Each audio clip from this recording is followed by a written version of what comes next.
Recently, Mike Tyson was on the Joe Rogan Experience, where he shared his story of being hypnotized early on in his boxing career by his coach Cus D'Amato and hypnotist John L. Halpin. You know what else Cus D'Amato used to do with me? He used to take me to a hypnotist. The more I listened to Mike talk about his experience with hypnosis, the more I could see how he was able to cultivate the killer instinct he became so famous for. You relax, you go under, you totally focus on blackness, nothingness. Right. You go under and just being this savage, intelligent animal. You're just working, you're going to do this, you're going to be a ferocious animal, you're going to fight, punch both hands to the body, you'll use your jab, you're going to do this and ferocious. When most people think of hypnosis, they imagine a TV prank on some unsuspecting subject. Let your legs become stuck, your back becomes stuck. Go to sleep. But the truth is that hypnosis is a psychological technique with proven efficacy for helping people improve their emotional well-being and performance in the real world. So how much of a role did hypnosis play in helping Tyson become one of the best boxers of all time? Only Mike can answer that. But what I can share with you in this video is how Tyson was able to use tools like hypnosis and other mental techniques to cultivate the killer instinct that led to him becoming a world champion. The foundation for hypnosis being so effective for Mike was an amazing mentor, Cus D'Amato, guiding him on his journey to self-discovery and self-actualization. Cus believed to become a great fighter, you first had to develop great character, and we can assume this was a consistent theme in the hypnosis sessions that Tyson received. The mark of a great fighter when he has character plus skill, because a fighter with character and skill will often rise and beat a better fighter because of this. Cus was not trying to make Tyson something he was not. Instead, his intention was to peel back the layers of insecurity Mike had at an early age to uncover his peak potential in the ring. And try to find out how many layers I have to peel off of experiences, detrimental and otherwise, till I get down to the man himself. Tyson shared how most of their work together was on the mental side of boxing. These conversations helped to take the hypnotic messages Mike was receiving on the unconscious level and bring them to the conscious level so you could fully embody them. Speaking to me on different occasions about what it's going to take to be a champion, not physically, training and all that. That's just to prepare you, to make your body become hard and ready. But when you train and exercise, mentally it tells you I'm in shape and no one can beat me. I could go many rounds as possible as the job's necessary and required to go. But other than that, it's just the mental aspect when you talk to me and develop strong character, and that's the main aspect. One of the greatest things Cus did from Tyson as a mentor was judge him on his effort instead of just the outcome. That the most important part of any good fighter is self-confidence, their self-perception. And so as long as Mike Tyson was trying, he would always say, "You're doing great, Mike. Awesome work, Mike.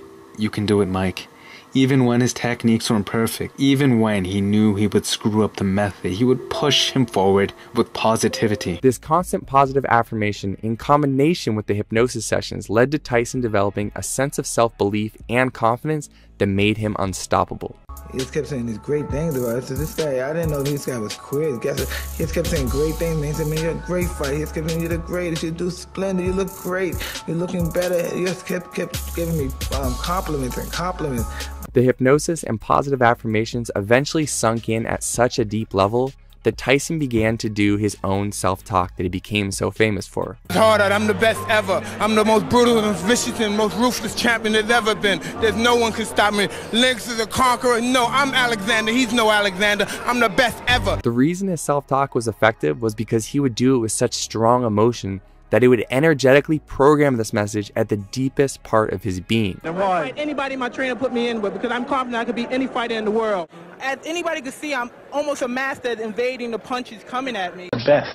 I'm the best. I'm not a textbook fighter, a jab right hand. I fight to win. I do everything to win. My objective is to win. To win. Totally to win.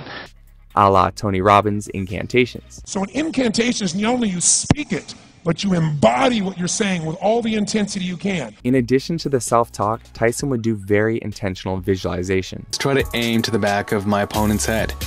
Fantasize my punch going through them in and out of the back of their head. Mike's visualization was so powerful because he was so specific about his intentions in the ring.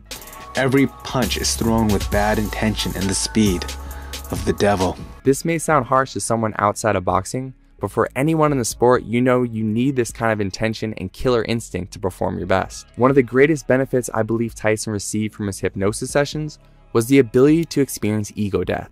In other words, accepting failure as a real possibility and moving forward regardless. Cuss taught Tyson that fear was something he could use to his advantage. All during my training, I've been afraid of this man. I thought this man might be capable of beating me. I've dreamed of him beating me, but I always stayed afraid of him. But as closer I get to the ring, I'm more confident. Once I'm in the ring, I'm a god. The final thing I want to touch upon in this video was the use of triggers to unlock Tyson's killer instincts. These instincts most likely originally were installed during his hypnosis sessions or through deep visualization. A trigger is something that can be installed during a deeply relaxed state to create a specific emotional response in a given situation. Here are some triggers Tyson used. Most of Tyson's triggers were created through his rituals, starting with prepping his gloves, then using his walkout to the ring to trigger supreme confidence. The closer I get to the ring, the more confidence I get. He even used his music to trigger a locked-in flow state. Obviously, Mike Tyson behind that crowd coming in. It's interesting to note that Mike Tyson selected as pre-fight music just noise. Every once in a while you hear the clanging of chains. Everything that Tyson does is intimidating. Once in the ring, he used his opponent as the final trigger before the fight. I keep my eyes on him, I keep my eyes on him, I keep my eyes on him. Then once I see a chink in his armor, boom, and one of his eyes may move, and then I know I have him. Finally, during the fight, he used being hit as a trigger to staying calm and aware. When you get hit, that's when you gotta be calm. That's when you gotta be calm. When you get hit. Combining hypnosis with an incredible mentor, self-talk, visualization, and emotional triggers led to Tyson building a bulletproof mindset and eventually becoming one of the best boxers of all time. If you enjoyed this video, please subscribe to the channel and hit that red notification bell so you never miss another mindset breakdown. Thanks so much for watching.